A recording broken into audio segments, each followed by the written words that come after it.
विधानसभा निवडणुकीत एखाद्या पक्षाला अवघी 822 मते मिळतात आणि त्यानंतर अवघ्या 3 वर्षात त्या पक्षात तब्बल 20 खासदार सहभागी होतात। हे ऐकून कदाचित तुमचा विश्वास बसणार नाही, पण सध्या देशाच्या राजकारणात अशीच एक मोठी घडामोड चर्चेत आली आहे। चला जाणून घेऊया या मागचे संपूर्ण राजकारण। तर नमस्कार, मी आदित्य थोरे आणि तुम्ही पाहत आहात द फ्रीडम कॉलम। पश्चिम बंगाल विधानसभा निवडणुकीत ममता बॅनर्जी यांच्या पक्षाला मोठा धक्का बसल्यानंतर राज्याच्या राजकारणात अनेक घडामोडी घडू लागल्या। राजकीय वर्तुळात अशी चर्चा आहे, या निकालानंतर ममता बॅनर्जी यांच्या पक्षातील आमदार आणि खासदार यांना फोडून इतर राजकीय पर्याय उपलब्ध करून देण्याचे प्रयत्न सुरू झाले। याच पार्श्वभूमीवर तृणमूल काँग्रेसमधील मोठ्या बंडाची चर्चा समोर आली आहे। ममता बॅनर्जी यांच्या तृणमूल काँग्रेसकडे लोकसभेत 29 खासदार होते, मात्र त्यापैकी तब्बल 20 खासदार एका अशा राजकीय पक्षात सहभागी झाल्याची चर्चा आहे, ज्याचे नाव याआधी देशातील बहुतांश लोकांनी कधी ऐकलेही नव्हते। या पक्षाचे नाव आहे nationalist citizens party of India, म्हणजेच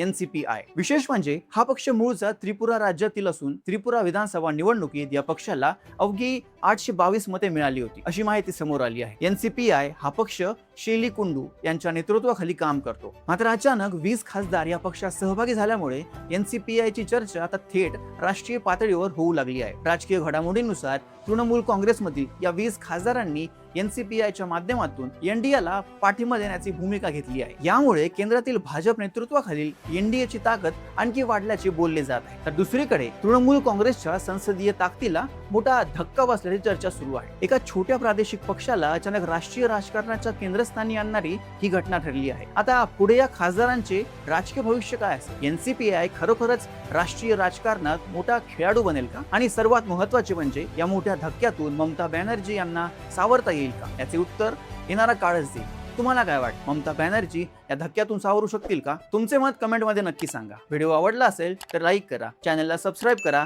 आणि बेल आयकॉन दाबायला विसरू नका। धन्यवाद।